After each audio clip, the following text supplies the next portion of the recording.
باللہ من الشیطان الرجیم بسم اللہ الرحمن الرحیم۔ اللہ رب العزت کی رحمت و بخشش کے دروازے یوں تو ہر وقت ہر ایک کے لیے کھلے رہتے ہیں۔ اللہ تعالیٰ قرآن مجید میں ارشاد فرماتا ہے لا تقنطوا من رحمت اللہ، اللہ کی رحمت سے نا امید مت ہو۔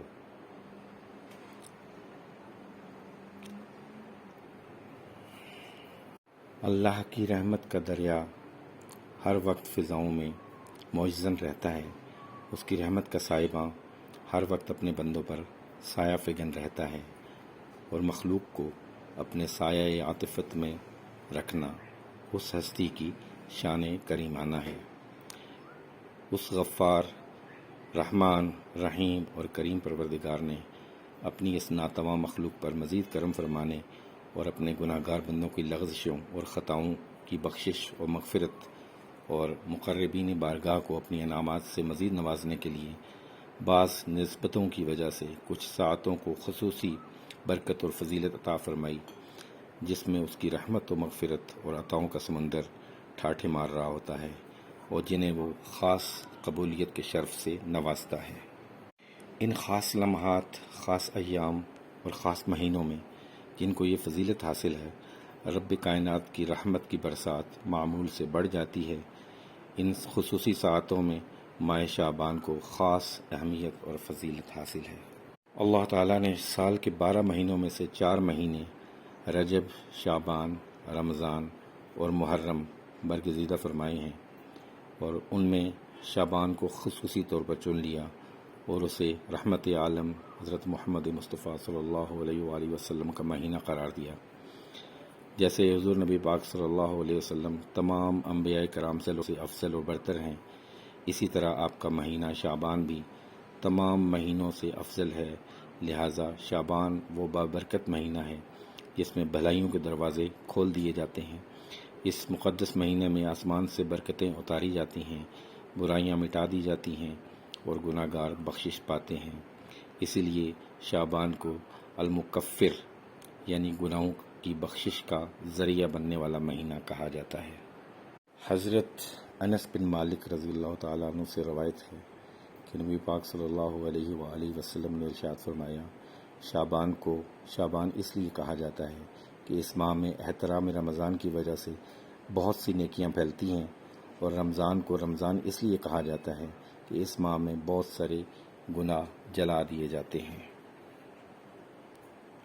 نبی پاک صلی اللہ علیہ وسلم نے شعبان کو اپنا مہینہ قرار دیا اور اس ماہ کی حرمت و تعظیم کو اپنی حرمت و تعظیم قرار دیا۔ آپ صلی اللہ علیہ وآلہ وسلم اس ماہ میں کثرت سے روزے رکھتے اور دیگر اعمال صالحہ کا اہتمام بجا لاتے۔ نبی پاک صلی اللہ علیہ وآلہ وسلم نے ارشاد فرمایا کہ رجب اللہ تعالیٰ کا مہینہ ہے، اور شعبان میرا مہینہ ہے، اور رمضان میری امت کا مہینہ ہے۔ ایک اور جگہ ارشاد فرمایا ماہ رمضان اللہ تعالیٰ کا مہینہ ہے، اور ماہ شعبان میرا مہینہ ہے۔ شعبان گناہوں سے پاک کرنے والا ہے، اور رمضان گناہوں کو ختم کر دینے والا مہینہ ہے۔ حضرت انس بن مالک رضی اللہ تعالیٰ عنہ روایت کرتے ہیں کہ ماہ رجب کی آمد پر حضور نبی پاک صلی اللہ علیہ وسلم یوں ارشاد فرمایا کرتے اے اللہ، ہمارے لیے رجب اور شعبان میں برکتیں نازل فرما اور ہمیں رمضان نصیب فرما۔ ام المومنین حضرت عائشہ صدیقہ رضی اللہ تعالی عنہا سے روایت ہے کہ حضور نبی پاک صلی اللہ علیہ وسلم شعبان سے زیادہ کسی اور مہینے میں نفلی روزے نہیں رکھتے تھے۔ آپ شعبان کا پورا مہینہ روزے سے رہتے اور فرمایا کرتے اتنا عمل کرو جس کی طاقت ہو، کیونکہ اللہ تعالیٰ اکتاتا نہیں جب تک کہ تم اکتا نہ جاؤ۔ اور حضور نبی پاک صلی اللہ علیہ وسلم کو وہ نماز زیادہ پسند تھی جس پر ہمیشگی اختیار کی جائے، خواہ وہ نماز تھوڑی ہوتی یا زیادہ، اور اب جب کوئی نماز پڑھتے تو اس پر ہمیشگی اختیار کرتے۔ صحیح مسلم کی روایت ہے کہ آپ صلی اللہ علیہ وآلہ وسلم چند دن چھوڑ کر شعبان کا سارا مہینہ روزے رکھتے۔ حضرت عائشہ صدیقہ رضی اللہ تعالی عنہا فرماتی ہیں رسول اللہ صلی اللہ علیہ وآلہ وسلم کو تمام مہینوں میں سے شعبان کے روزے رکھنا زیادہ محبوب تھا۔ آپ شعبان کے روزوں کو رمضان کے ساتھ ملا دیا کرتے تھے۔ ایک روایت میں ام المومنین حضرت ام سلمہ رضی اللہ تعالی عنہ فرماتی ہیں کہ نبی پاک صلی اللہ علیہ وآلہ وسلم شعبان کے سوا سال میں کسی اور مہینے کے پورے روزے نہیں رکھتے تھے، حتیٰ کہ آپ شعبان کے روزوں کو رمضان کے ساتھ ملا دیا کرتے تھے۔ حضرت اسامہ بن زید رضی اللہ تعالیٰ عنہ نے بیان کیا کہ میں نے نبی پاک صلی اللہ علیہ وسلم کی خدمت اقدس میں عرض کیا، یا رسول اللہ صلی اللہ علیہ وآلہ وسلم، میں آپ کو سب مہینوں سے زیادہ شعبان المعظم کے روزے رکھتے دیکھتا ہوں، اس کی کیا وجہ ہے؟ آپ نے ارشاد فرمایا، یہ وہ مقدس مہینہ ہے جس سے لوگ غافل اور سست رہتے ہیں۔ رجب اور رمضان المبارک کے درمیان یہ وہ مہینہ ہے جس میں بندوں کے اعمال رب العالمین کی بارگاہ میں پیش کیے جاتے ہیں، لہٰذا میں چاہتا ہوں کہ میرے اعمال اس حال میں اٹھائے جائیں کہ میں روزہ سے ہوں۔ یعنی کہ اس ماہ کی فضیلت کا ایک اور راز یہ ہے کہ اس ماہ میں ہمارے اعمال اللہ تعالیٰ کی بارگاہ میں پیش کیے جاتے ہیں۔ حضرت ابو ہریرہ رضی اللہ تعالیٰ عنہ ام المومنین حضرت عائشہ صدیقہ رضی اللہ تعالیٰ عنہ سے روایت کرتے ہیں کہ نبی پاک صلی اللہ علیہ وآلہ وسلم نے پورا ماہ شعبان روزہ رکھتے۔ حضرت عائشہ رضی اللہ تعالیٰ عنہ فرماتی ہیں کہ میں نے عرض کیا، یا رسول اللہ صلی اللہ علیہ وآلہ وسلم، سارے مہینوں سے زیادہ روزہ رکھنے کے اعتبار سے رمضان کے بعد آپ کو ماہ شعبان اتنا پسند کیوں ہے؟ آپ نے فرمایا، بے شک اللہ تعالیٰ اس ماہ میں اس سال مرنے والے تمام لوگوں کے نام لکھ دیتا ہے، پس میں پسند کرتا ہوں کہ جب میری اجل لکھی جائے تو میں روزے سے ہوں۔ حضرت ابو ہریرہ رضی اللہ تعالیٰ عنہ بیان کرتے ہیں کہ نبی پاک صلی اللہ علیہ وآلہ وسلم نے ارشاد فرمایا، ایک شعبان سے دوسرے شعبان تک انسان کے فوت ہونے کا وقت لکھ دیا جاتا ہے۔ انسان نکاح کرتا ہے، اس کے ہاں اولاد پیدا ہوتی ہے، حالانکہ اس کا نام مردوں کی فہرست میں درج کیا جا چکا ہوتا ہے۔ پاک صلی اللہ علیہ وآلہ وسلم نے ارشاد فرمایا کہ ماہ شعبان میں روزہ دار کی نیکیوں میں درختوں کی شاخوں کی طرح اضافہ ہو جاتا ہے، اور اللہ تعالیٰ عرب میں سب سے زیادہ بکریاں رکھنے والے قبیلے بنو کلب کی بکریوں کے بالوں کی تعداد سے بھی زیادہ لوگوں کی بخشش فرماتا ہے، سوائے مشرک، بغض رکھنے والے، قاتل، متکبر، زانی، والدین کے نافرمان اور شرابی کے، جب تک کہ وہ سچی توبہ نہ کر لیں، ہر ایک اس ماہ میں نفع پاتا ہے۔ امام بہقی شعب الایمان میں حضرت عائشہ صدیقہ رضی اللہ تعالیٰ عنہ سے روایت کرتے ہیں کہ حضور نبی پاک صلی اللہ علیہ وآلہ وسلم نے ارشاد فرمایا، جبرائیل علیہ السلام میرے پاس تشریف لائے اور مجھے کہا، یا رسول اللہ، یہ رات 15ویں شعبان کی رات ہے، اور اس رات اللہ تعالیٰ قبیلہ کلب کی بکریوں کے بالوں کے برابر لوگوں کو جہنم کی آگ سے آزاد فرماتا ہے۔ حضرت عطا بن یسار سے منقول ہے کہ لیلۃ القدر کے بعد کوئی رات ایسی نہیں جو نصف شعبان کی رات سے افضل ہو۔ شب برات، جس کو لیلۃ البراء بھی کہتے ہیں، اس کا مطلب ہے دوزخ سے بری ہونے اور آزادی ملنے کی رات۔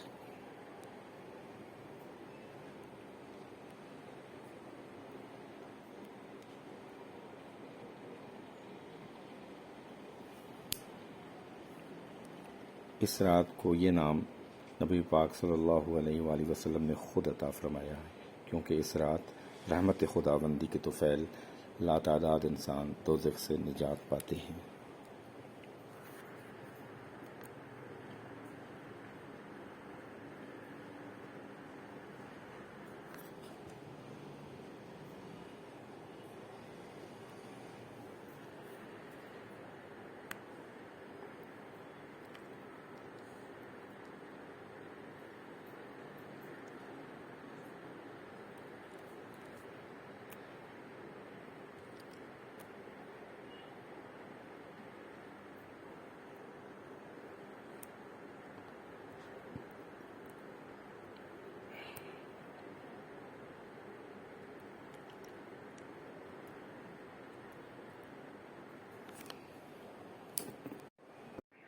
ابن جریر طبری رحمۃ اللہ علیہ جامع البیان میں روایت کرتے ہیں کہ شعبان کی 15ویں رات میں ایک سال کا حال لکھ دیا جاتا ہے، اور زندوں کا نام مردوں میں بدل دیا جاتا ہے، اور حج کرنے والوں کا نام لکھ دیا جاتا ہے، اور پھر سال بھر اس میں کمی ہوتی ہے، نہ کوئی اضافہ۔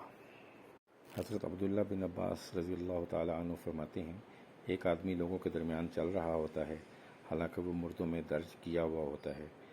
پھر آپ نے اس آیت کی تلاوت فرمائی، انا انزلناہ فی لیلۃ مبارکۃ انا کنا منذرین فیہا یفرق کل امر حکیم، بے شک ہم نے ایک بابرکت رات میں سے اتارا ہے اور بے شک ہم ڈر سنانے والے ہیں، اس رات میں ہر حکمت والے کام کا جدا جدا فیصلہ کر دیا جاتا ہے۔ پھر حضرت ابن عباس رضی اللہ تعالیٰ عنہ نے فرمایا اس رات میں ایک سال سے دوسرے سال تک دنیا کے معاملات کی تقسیم کی جاتی ہے۔ امام فخر الدین رازی التفسیر الکبیر میں شب برات اور شب قدر کے حوالے سے مختلف اقوال بیان کرتے ہیں۔ وہ کہتے ہیں کہ جی ہم نے کہا، حضور نبی پاک صلی اللہ علیہ وسلم سے مروی ہے کہ آپ نے فرمایا بے شک اللہ تعالیٰ نصف شعبان کی رات تقدیروں کے فیصلے فرماتا ہے، اور جب لیلۃ القدر آتی ہے تو ان فیصلوں کو ان کے اصحاب کے سپرد کر دیا جاتا ہے۔ انہوں نے مزید فرمایا کہ شب قدر میں دین کی عزت اور مسلمانوں کے نفع عظیم سے متعلقہ امور کے فیصلے ہو جاتے ہیں، جبکہ شب برات میں فوت ہونے والوں کی لسٹ تیار کر کے ملک الموت کے سپرد کر دی جاتی ہے۔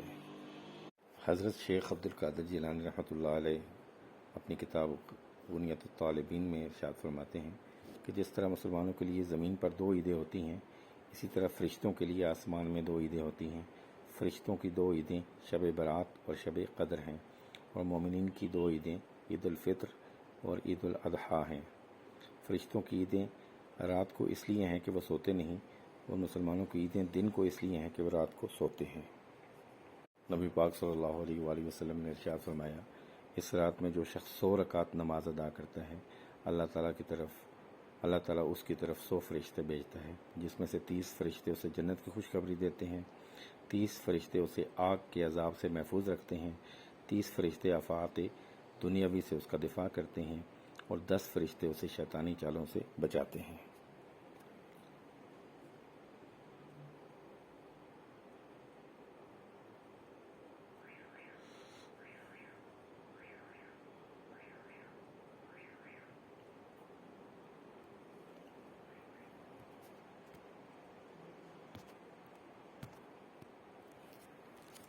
اسی طرح نبی پاک صلی اللہ علیہ وآلہ وسلم نے ارشاد فرمایا بے شک اس رات اللہ تعالیٰ تمام مسلمانوں کی مغفرت فرما دیتا ہے، سوائے جادو ٹونا کرنے والے، بغض اور کینہ رکھنے والے، یعنی رشتہ داروں سے، عزیز و اقارب سے رشتے توڑنے والے، شرابی، والدین کے نافرمان اور بدکاری پر اصرار کرنے والے لوگوں کے۔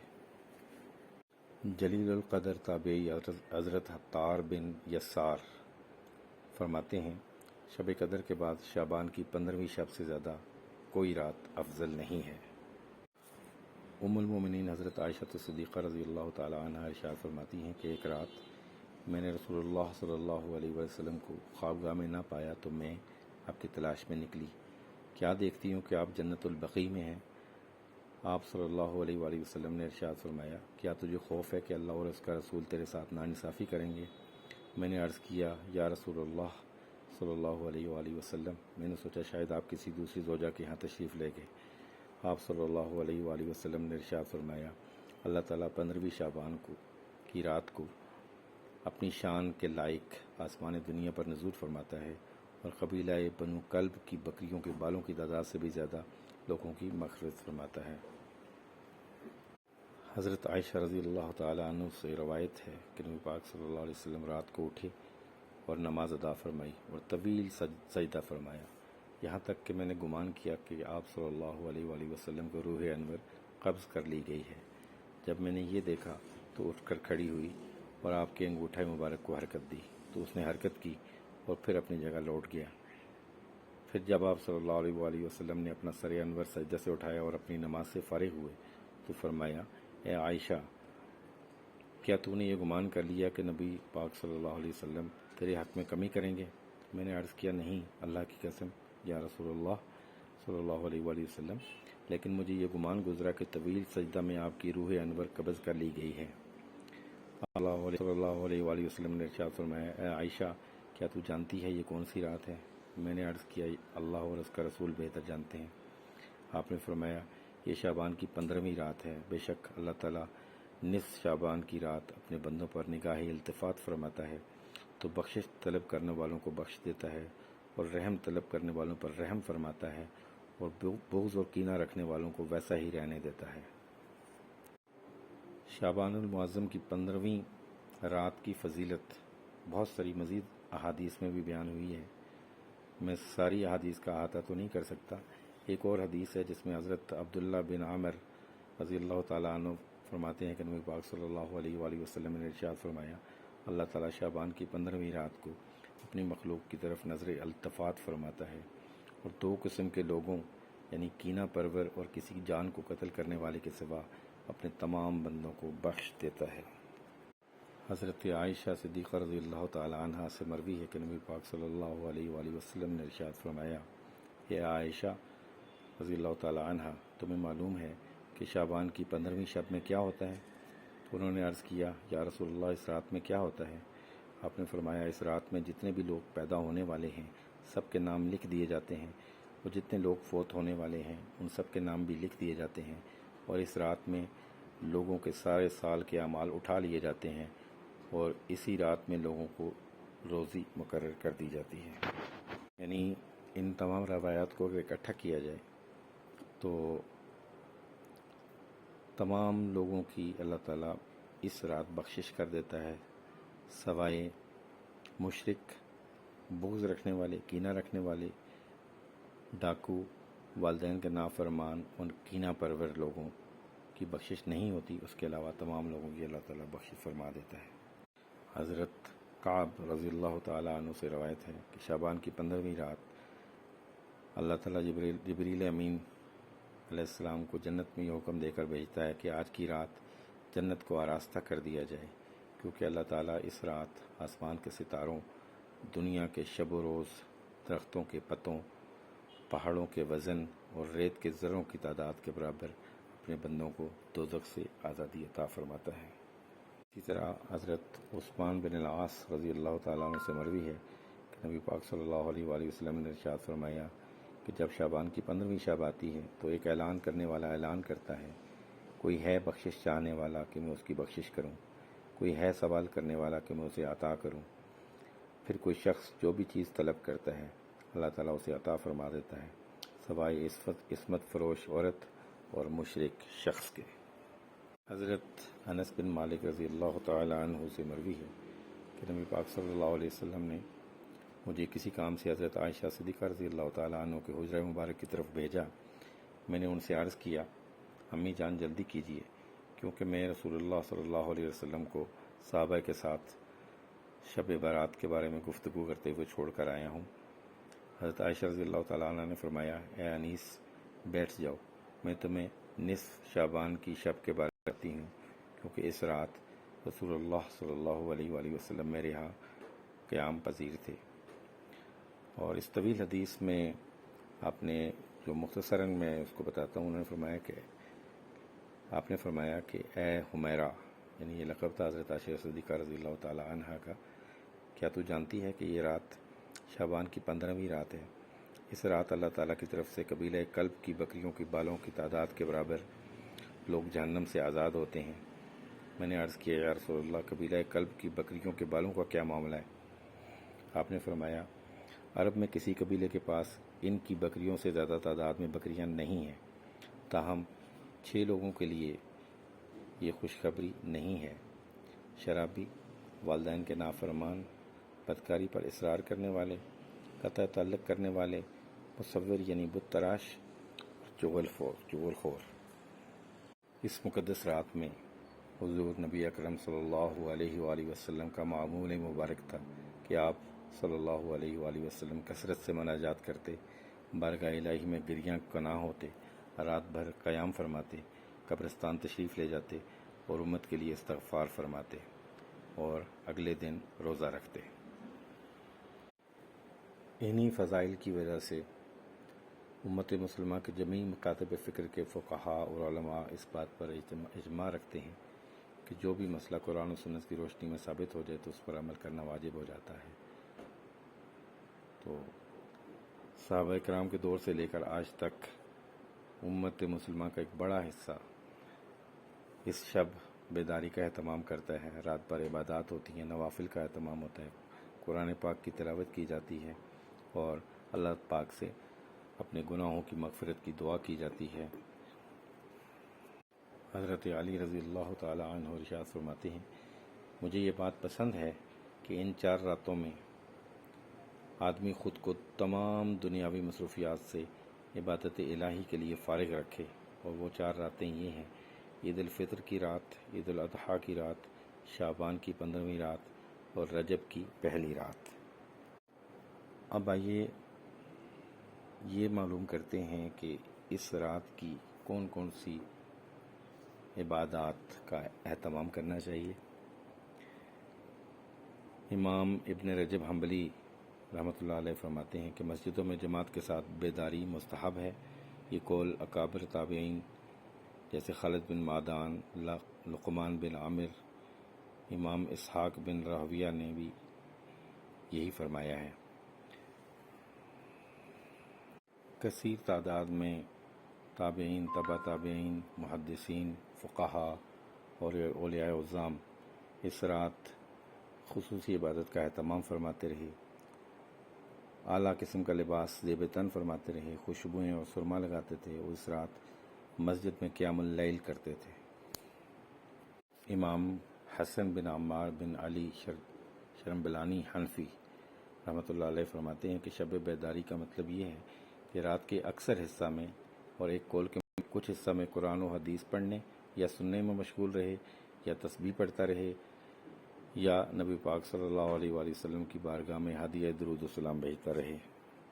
یوں تو فقہائے کرام نے اس عظیم رات کو کرنے والے بے شمار اعمال بتائے ہیں، تسبیحات بتائی ہیں اور نوافل کا طریقہ بتایا ہے، جو کہ یہاں اس مختصر سی ویڈیو میں کور کرنا بہت مشکل ہے. میں آپ کو چند ایک اعمال بتاؤں گا.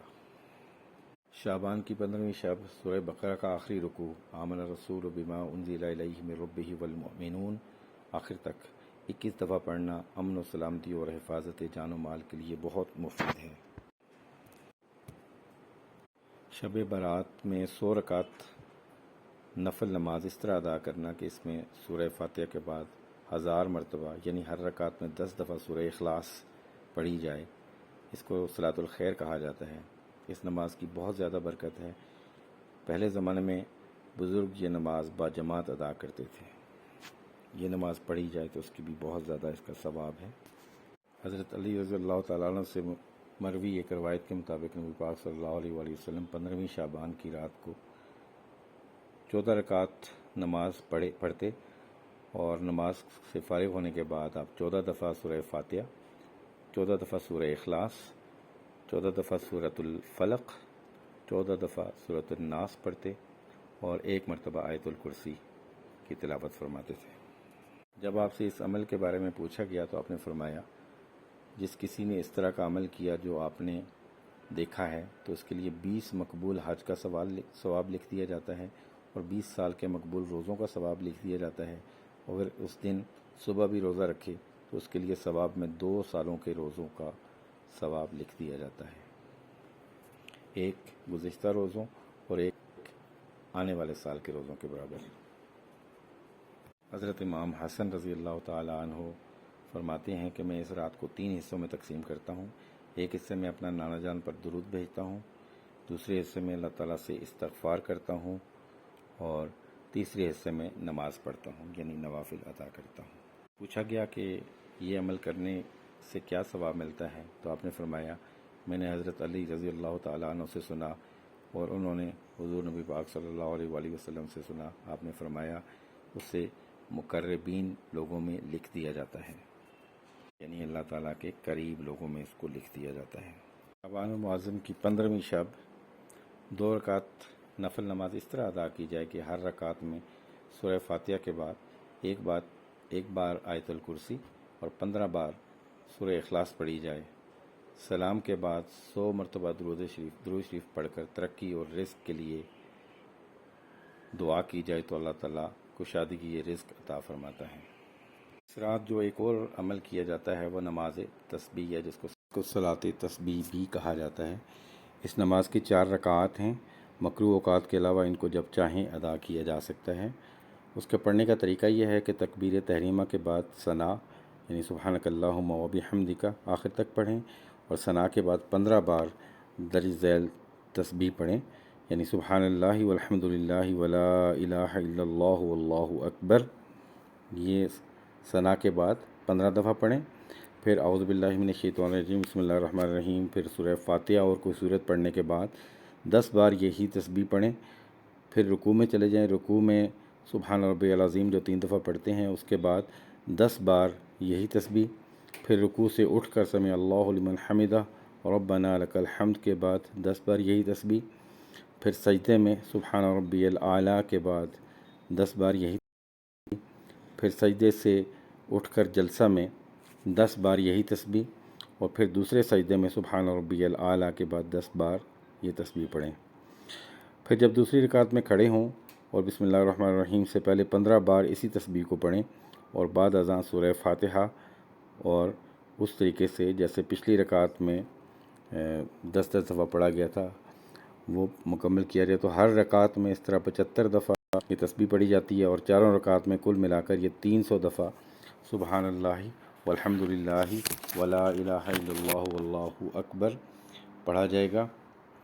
اور اس تسبیح کی بہت زیادہ فضیلت ہے کہ نبی پاک صلی اللہ علیہ وسلم نے فرمایا کہ نماز تسبیح کو روزے بروز جمعہ یا مہینے میں ایک بار یا سال میں ایک بار یا کم از کم عمر میں ایک بار پڑھا جائے تو یہ آپ کی مغفرت کے لیے، بخشش کے لیے کافی ہے۔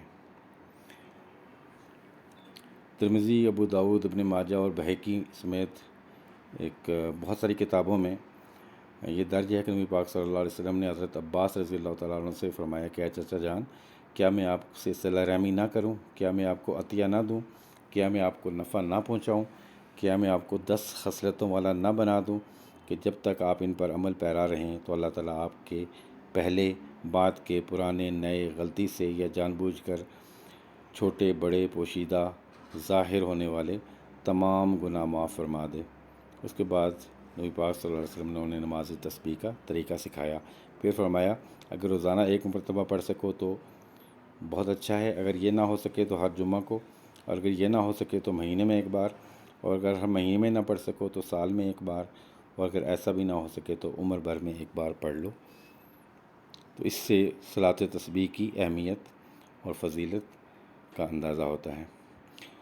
اس کے علاوہ بہت ساری دیگر اعمال ہیں جو اس رات کو کیے جا سکتے ہیں، جیسے صلاۃ حاجات ہے، صلاۃ توبہ ہے، اور بہت ساری دعائیں ہیں۔ تو آپ جو چاہیں عبادت کریں، نوافل، قرآن مجید کی تلاوت، درود پاک کی تلاوت، محفل نعت اگر آپ رکھنا چاہیں تو وہ رکھ سکتے ہیں۔ تو کچھ بھی عمل کریں، اچھا عمل کریں، اللہ تعالیٰ اس کا اجر دیتا ہے اور بے شمار اجر دیتا ہے۔ تو دعا ہے کہ اللہ تعالیٰ ہمیں اس رات کی کما حق ہو اس سے فائدہ اٹھانے کی توفیق عطا فرمائے، اور ہمارے تمام گناہوں کو اللہ تعالیٰ اس رات کے صدقے میں معاف فرمائے۔ تو اب میں اجازت چاہتا ہوں جی، اللہ تعالیٰ آپ سب کو وہ سب کچھ عطا فرمائے جس کی آپ کو تمنا ہے۔ اللہم صلی علی سیدنا و مولانا محمد وعلی آل سیدنا و مولانا محمد وبارک وسلم وصلی علیہ۔ السلام علیکم ورحمۃ اللہ وبرکاتہ۔